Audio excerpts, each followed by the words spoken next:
Olá, bom dia.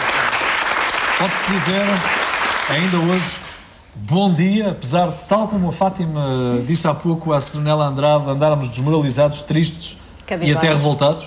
Pois, eu percebo isso mesmo, mas eu acho que a única safa que temos é, pelo menos nessa parte que ainda não é taxada, que ainda não é proibida, que é tentar ter ânimo, tentar ter boa disposição, tentar enfrentar as dificuldades. Aliás, aqui, na Praça da Alegria, temos sido pródigos em mostrar as pessoas que enfrentam dificuldades bem piores do que essas que aí vêm. E, portanto, é a única coisa que falta. Agora, como é evidente, também não temos que enfrentar isso de olhos fechados.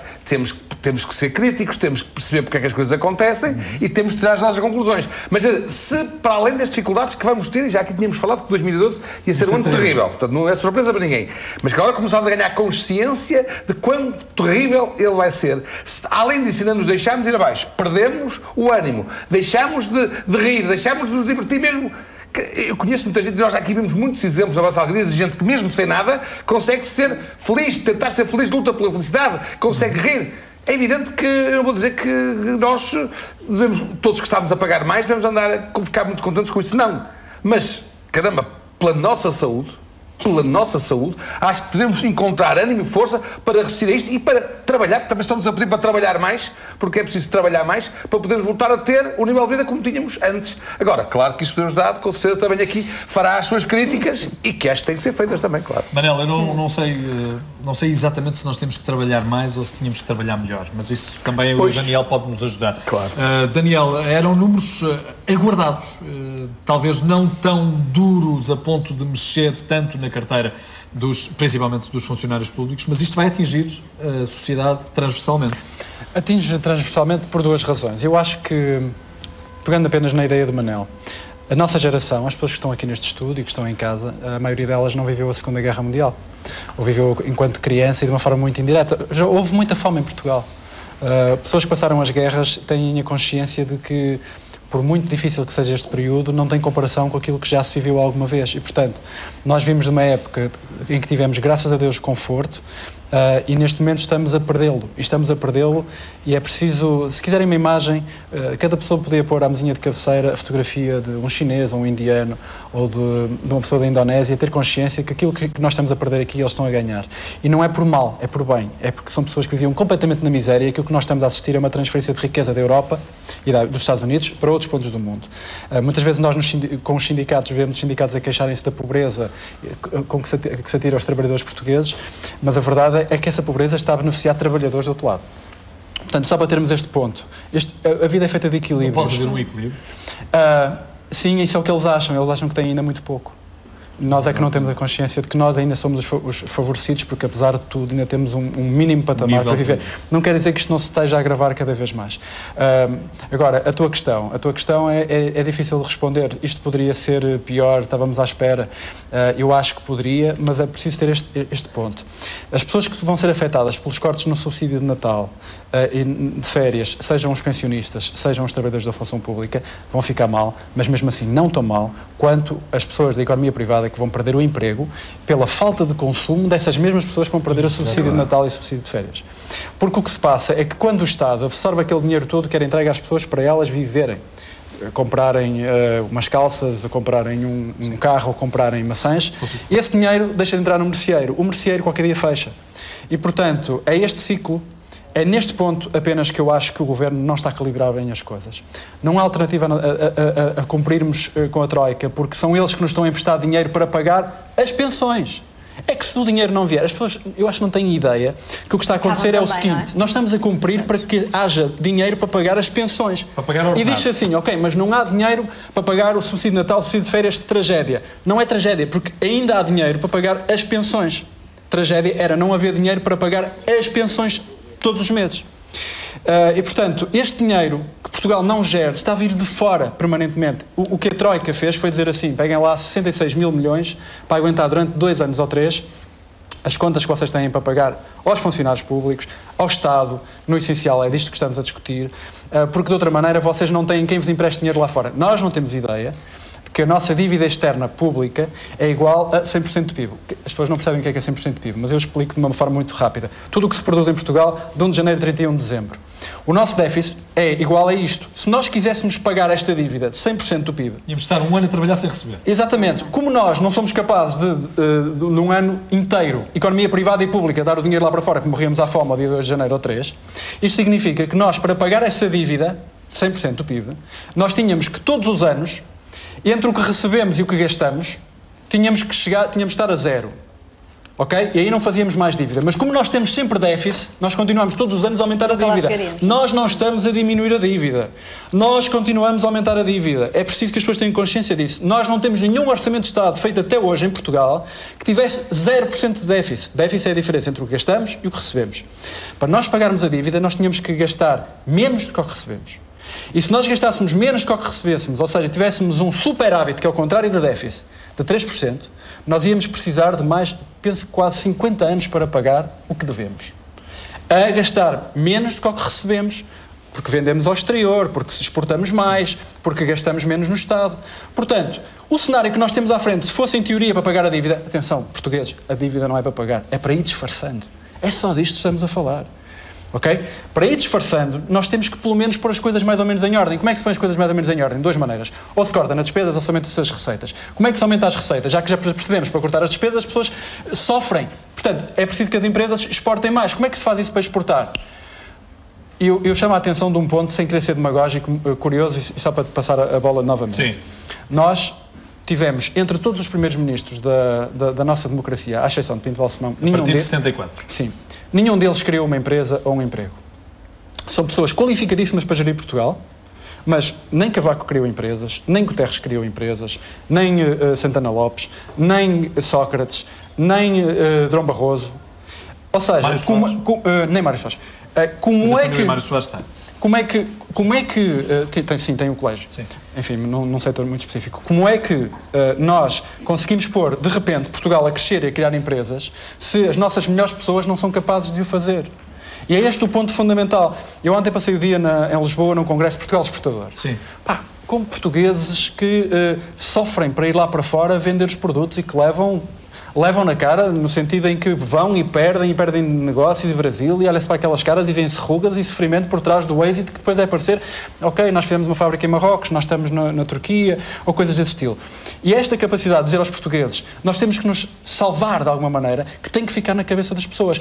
Epá, tenho um tio na Inglaterra, vá até lá fazer uns trabalhos, faça qualquer coisa no prédio, ninguém lhe paga para limpar melhor o prédio, mas faça você. Agora, as pessoas ficarem em casa, agarradas à cadeira, a dizer o mundo acabou, e nem sequer motivar em si mesmo o trabalho que seja voluntário, mesmo que não recebam, fomentando a ideia de que, às vezes começando por fazer coisas do zero, chega-se a uma ideia boa para se arranjar qualquer coisa que valha dinheiro e muda a vida.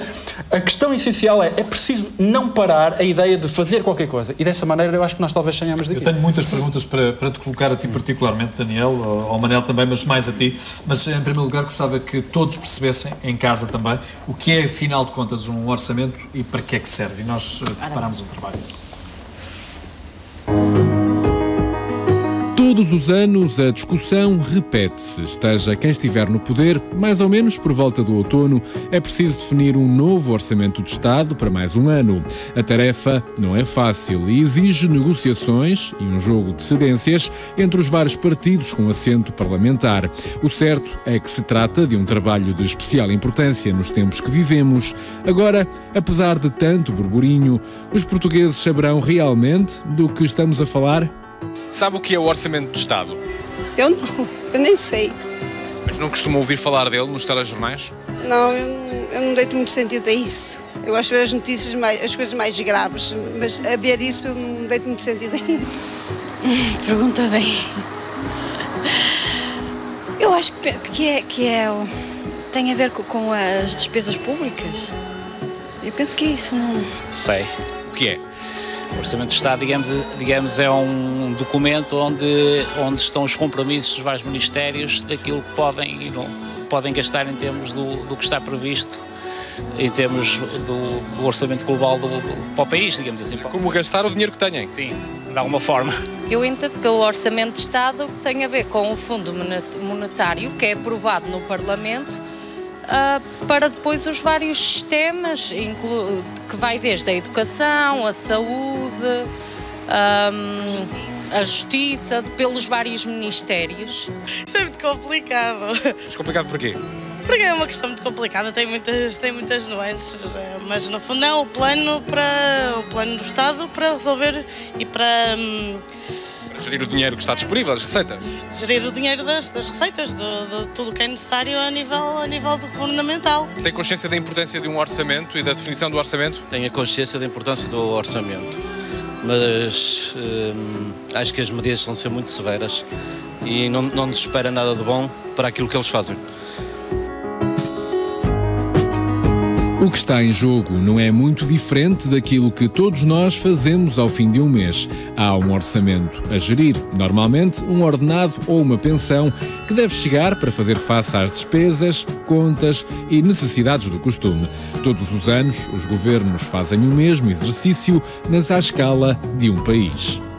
Aqui, as receitas advêm das diferentes formas de impostos e são geridas para pagar as contas do Serviço Nacional de Saúde, da Educação ou da Segurança Pública, entre tantos outros serviços prestados pelo Estado a toda a população. A grande razão da discórdia partidária está nos diferentes critérios ideológicos na gestão de um recurso escasso, o dinheiro dos contribuintes, para todas as necessidades. Num ano em que as receitas são finitas, a despesa grande e a dívida pesada, é caso para perguntar: será que nesta casa, onde parece que não há muito pão, todos ralham e ninguém tem razão? Todos ralham e ninguém tem razão. Há quem ralhe, compreensivelmente, porque vê os seus vencimentos reduzidos em 2 meses. Agora, quem ontem assistiu ao anúncio destes cortes, destas adaptações a esta nova realidade, percebeu, nas reações diversas dos partidos políticos, que para quem governa tem que haver cortes. Para quem está na oposição, estes cortes não eram necessários. Eu não sei se tu ficaste apardalado como eu, Manuel, mas eu continuo sem perceber. Afinal de contas, é este governo que não gosta dos portugueses e que lhes vai à carteira, porque a oposição tem uma fórmula mágica que faz com que nós possamos ter uma vida melhor? Eu fiquei sem perceber. Pois, eu acho que esse jogo político nós não podemos ligar muito, porque é sempre assim.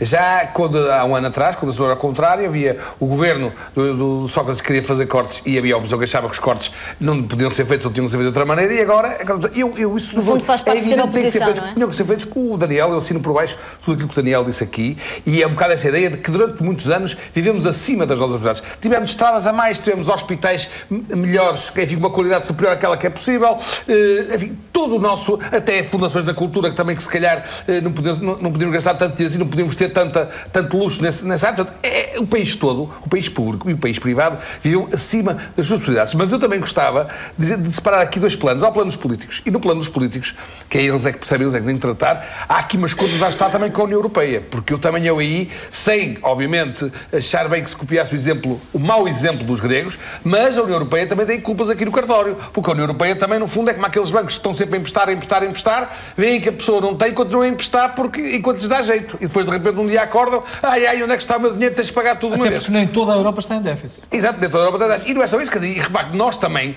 tivemos que fazer aqui, agora quando o Daniel diz, agora é preciso exportar, nós tínhamos setores exportadores muito fortes, que hoje em dia estão menos fortes por causa de compromissos que nós tivemos que aceitar com a União Europeia. Portanto, a União Europeia também tem que cumprir este cartão, não somos só nós. Sim. Por outro lado, é a questão dos portugueses, as pessoas, na verdade, há muitos anos atrás, viveram muito pior, nem é preciso recuar ao tempo das guerras, em que era muitíssimo pior. Meu pai conta histórias dessa altura, não é?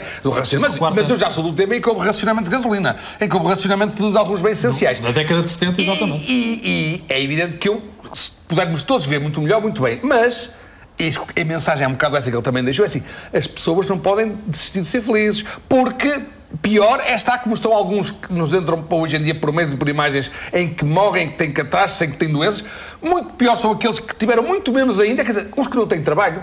Aqueles que não vão ter subsídio de férias e subsídio de Natal, ou que vão ter cortes superiores no IRS, têm que se lembrar que enquanto têm trabalho estão sempre melhor do que aquele que deixou de ter.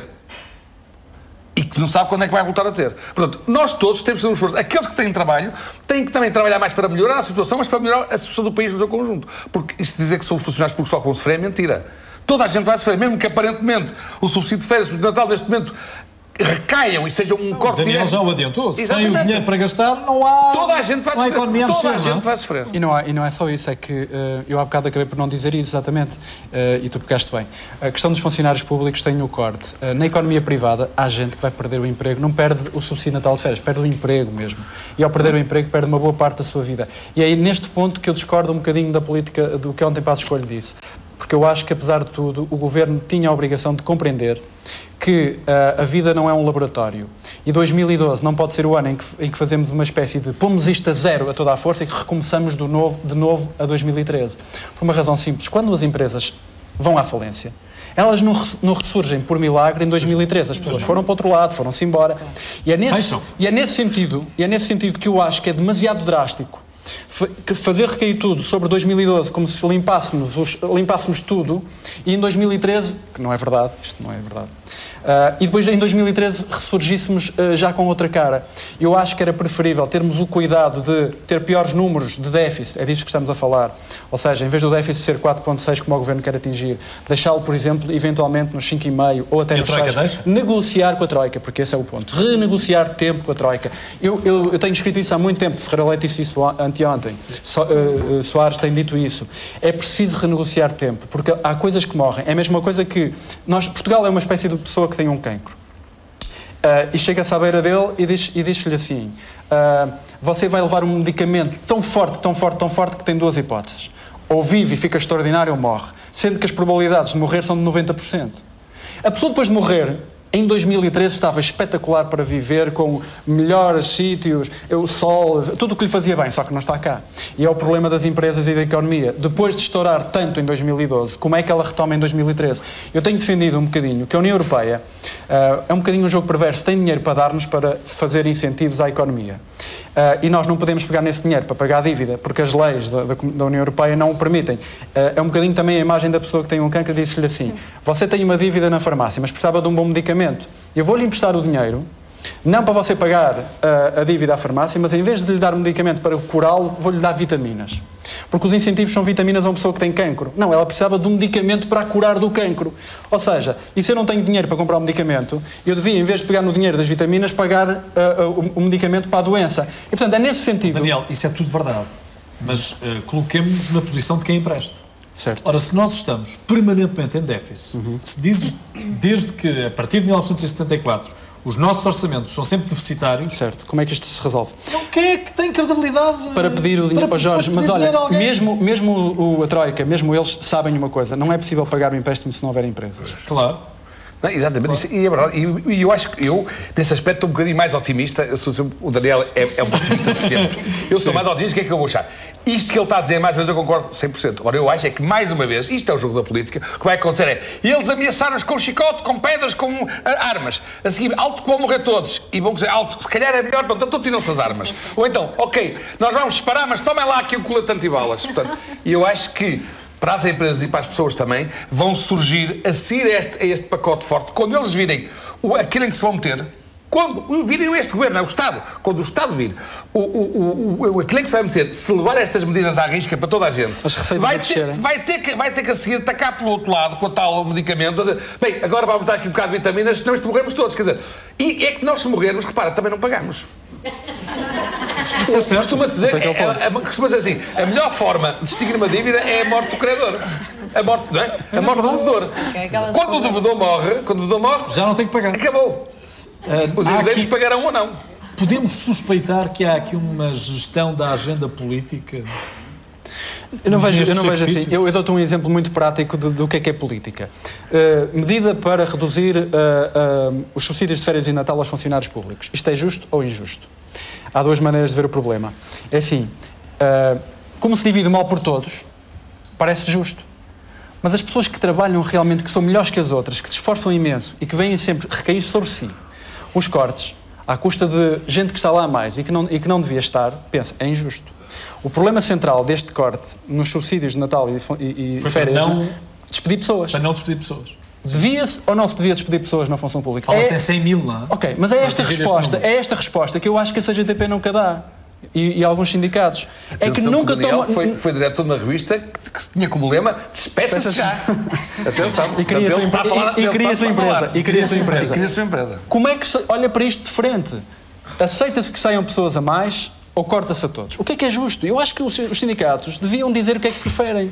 Porque das duas uma. Aí é que está a virtude, Daniel. Eu acho que é as duas coisas. É as duas coisas. Ou as duas coisas. Mas é que há uma que nunca é feita. É que corta-se sempre. Mas quando se diz corta-se no Estado, não se corta, os prédios não se vendem, as fotocópias já foram, o papel de fotocópia já foi todo, já não há, portanto só sobram os funcionários. Há ou não há funcionários a mais? Aqui, não, mais uma vez o que falta, acho que eu explicar eu vi aqui, reestruturação brutal do setor empresarial do Estado.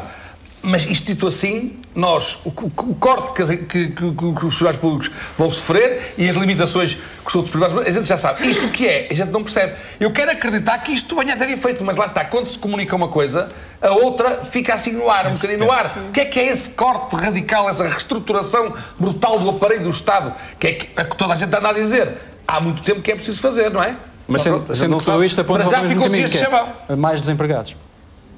Pois, mas se há mais desempregados tem que existir mais dinheiro para se pagar os subsídios dos desempregados, não é? Claro, e é por isso que... mas isto são dois pontos diferentes. Por um lado, como o Estado não tem dinheiro para gastar tanto, do lado daquilo que tem lá, as empresas e os funcionários, só há uma maneira, ou tem mais receitas ou tem menos despesas. Aparentemente, como não há mais receitas, tem que ter menos despesas. E é aqui que nunca se sabe muito bem o que é que há de fazer. E, portanto, desta vez cortou a todos. E vai continuar nesta ideia de cortar a todos, porque a Constituição não deixa que possa reduzir funcionários. E este ponto é inultrapassável. Do outro lado, vais ter mais desempregados porque a economia privada tem menos gente. Há menos gente a consumir, as empresas fecham. Portanto, é por isso que esta história de que, Passos Coelho ontem, no fundo, largou uma bomba em cima de cada português e estamos aqui ainda meio atordoados. O problema é saber se esta é a última, porque, como nós vemos que a economia está sempre a mingar, ele pode ter que vir daqui a uns meses dizer, eu peço imensa desculpa, nós não estávamos a contar... Essa é a minha questão seguinte, porque nós lembramos todos, com certeza, pelo menos os mais atentos, de uma expressão que era um buraco colossal que andou-se depois a camuflar, que diz-se não se diz e que se pôs imagens e que não foi exatamente o sentido que foi dado a um discurso, lembro de uma comissão política do PSD, onde o próprio Primeiro-Ministro admitiu que existia um buraco colossal. Sim, agora, quem é que garante que nos próximos meses não apareçam mais buracos colossais? Mas mesmo que não seja escondido, basta diminuírem as receitas para o buraco. Agora ficou a ideia de que só a Madeira é que tinha buracos. Mas, ao que parece, isto está tudo esburacado. Isto parece um passador. Jorge, nunca te esqueças de um ponto. A questão da Madeira é sempre diferente de todas as outras, porque nas outras o buraco era mau, mas estava legalizado. O buraco da Madeira foi sistematicamente escondido. Porque se ele não tivesse sido escondido, talvez o Jardim não tivesse o dinheiro para o fazer. E essa é que é a questão de base. João Jardim... E foi só escondido por João Jardim? Não, Jorge, mas é muito importante. Ele ganhou as eleições tendo por base obra que fez com dinheiro ilegal, premiando a ilegalidade. E isto é inultrapassável. Isto é moralmente inultrapassável. Sócrates fazia as coisas à vista. E as pessoas podiam discordar ou não, mas estava nas contas e foram eleições e perdeu. Perdeu pelo que fez e pelo que não fez. E bem, ponto final. João Jardim foi buscar dinheiro à socapa, não o meteu nas contas, foi inaugurar 57 obras antes das eleições e ganhou as eleições à custa da obra que fez com dinheiro que, como dizia hoje Seguro, verdade ou não, o subsídio de Natal dos funcionários públicos do próximo ano é todo para pagar o buraco da Madeira. E o futuro? Que futuro é que os portugueses podem aspirar a vir a ter quando aquilo que só hoje leem, ontem ouviram, é aperto, é constrangimento, é, em alguns casos, até desespero? Eu acho que o futuro vai ser esse, vai ter que se acreditar que, tal como já estamos pior e depois ficamos melhor, isto é por ciclos. Eu volto a dizer, embora eu acho que vai ter que, um bocado, o desemprego, a maneira de fazer face ao desemprego vai ser outra vez a imigração. Estou convencido. Se calhar para países diferentes das vagas anteriores, mas Portugal já foi sempre assim, não é a primeira vez que acontece. Quando há grande crise, quando há grande desemprego, sobretudo no centro e do norte, que são mais pessoas, no centro e do norte são mais de sair para a procura de trabalho, no sul são mais de ficar sentados a protestar, à espera que a crise passe, não é? Mas, na verdade, a imigração, e da Madeira também, que imigram por muita gente, não é? Mas eu acho que vai haver uma grande leva de imigração, provavelmente para países diferentes daqueles. Agora, se calhar, para países da América Latina, para a África, para a Ásia, no fundo, onde sai o dinheiro e onde haverão aqueles países que estão a crescer, enquanto nós estamos a mingar, eles estão a crescer taxas de 7% e 8%. E, portanto, estou convencido que uma das formas de restabelecer o equilíbrio vai ser com a imigração de muita gente. Não temos amigos lá fora? A quem Possamos pedir ajuda? Há muitas famílias que têm pessoas lá fora e que têm que tentar ir ganhando contacto para não pagar a casa nos primeiros tempos e tentar estabelecer um bocadinho... Infelizmente, nós temos uma população que ainda vai tentar ir lá para fora fazer trabalhos de mão de obra barata, sendo que é muito mais bem paga que cá em Portugal. Eu acho, de qualquer forma, o grande perigo... Do que fazem em Portugal. Mas o grande perigo não são as pessoas que vão à procura dos trabalhos de mão de obra barata, infelizmente. O grande perigo é que sejam as pessoas qualificadas em Portugal, cansadas, os licenciados, as pessoas que têm mestrado, pós-graduações, cansadas de procurar em Portugal e não encontrarem e que vão e não voltem. E, portanto, sem essa gente, para criar uma nova geração de empresários e de empreendedores, é que nós não saímos do sítio. Por isso é que eu acho muito importante tentar não rebentar com a economia toda de uma vez. Há pequenas empresas a aparecer, pequenos empresários, jovens empresários, e que se nós carregamos demasiado em cima, num só ano, com o encargo fiscal, nós corremos o risco de matar o que ainda estava a nascer. Isso é que eu acho que é esta falta de equilíbrio naquilo que ontem disse Passos Coelho, que é muito macroeconomista, digamos, é uma visão muito macroeconomista de Vítor Gaspar, muito monetarista, se quiseres, que me preocupa. Eu acho que falta, de helicóptero, não é? Exatamente, falta ali algum equilíbrio para perceber que isto em teoria os números descem, mas depois na prática eles não são o que a gente queria. E eu acho que vai haver equilíbrio. Aqui este equilíbrio que o Daniel Deusdado está a reclamar, ainda não ficou líquido, o orçamento também não foi aprovado, mas vai haver este equilíbrio. Nós todos temos esperança que possamos ter algumas notícias um pouco mais agradáveis do que aquelas que nos levaram inclusivamente hoje. O ano vai ser mau, atenção. A estar aqui durante meia hora a conversar sobre as péssimas informações que ontem nos foram prestadas. Eu julgo, se me permitem a minha visão pessoal sobre este assunto, nós andamos a viver acima das nossas possibilidades e levados por ambições que são compreensíveis, porque também vivemos limitados durante 48 anos debaixo de uma ditadura, de repente quiséssemos tudo. Agora está na altura de ter que pagar parte daquilo que nós não podemos ter. É a segunda pesada herança. Exato, e é esse ponto, Jorge, que as pessoas percebem. Não se pode pagar uma dívida de 20 anos num ano ou dois. Não é que nós fôssemos isso, mas o esforço que nos está a ser pedido era como se a pessoa comprasse a casa há 20 anos e dissesse isto agora mudou tudo, paguem 5. Não é possível. É possível talvez em 10. Bom fim de semana. Nós vamos fechar com o Marco Paulo.